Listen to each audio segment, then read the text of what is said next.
দেখো, railway group ডির যে পরীক্ষাগুলো এখন চলছে সেখানে এই ধরনের রিজনিংগুলো খুব আসছে। আর এই ধরনের রিজনিংগুলো খুবই সহজ, যদিও অনেকেই এই উপরের লেখাটা পড়তে গিয়ে টাইমটা ওয়েস্ট করে ফেলে, কিন্তু এগুলি আহ, এটা পড়ার কোনো প্রয়োজনই পড়ে না। এখানে দেখো, এই প্রথম যে দুটো রয়েছে 14, 60, 16 এবং 25, 80, 15, এই দুটো ফরম্যাট যেভাবে গঠিত ঠিক একইভাবে অপশানে দেওয়া ফরম্যাটগুলো গঠিত হবে। দেখো, এখানে যেটা করেছে সেটা তোমাদেরকে আমি করে দেখাচ্ছি যেভাবে করা হয়েছে। 14, 60 এবং 16, এখানে দেখো, এই যে 14 আর আমাদের 16 রয়েছে, দেখো তোমাদেরকে দেখাচ্ছি। এই 14 আর 16 এই দুটো ফরম্যাট যোগ করে দেখো, 14 আর 16 ইকুয়াল হচ্ছে 30।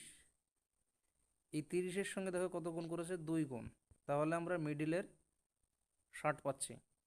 নেক্সট দেখো কত রয়েছে, পরের যদি ফরম্যাটটা আমরা দেখি, 25 প্লাস 15, তাহলে দেখো আসছে 40, এবং এর সঙ্গে 2 গুণ করলে আমরা পাবো 80।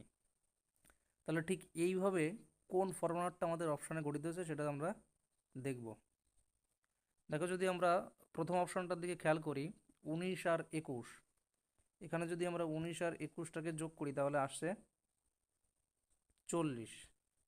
40 × 2 করলে আমাদের অ্যান্সার আসবে 80, অর্থাৎ প্রথম ফরম্যাটটাই আমরা সঠিক পেয়ে গেলাম। এক্ষেত্রে আমাদের আর যে তিনটে রয়েছে সেগুলো দেখার কোনো প্রয়োজন নেই। সুতরাং অপশান এ হয়ে যাবে রাইট অ্যান্সার।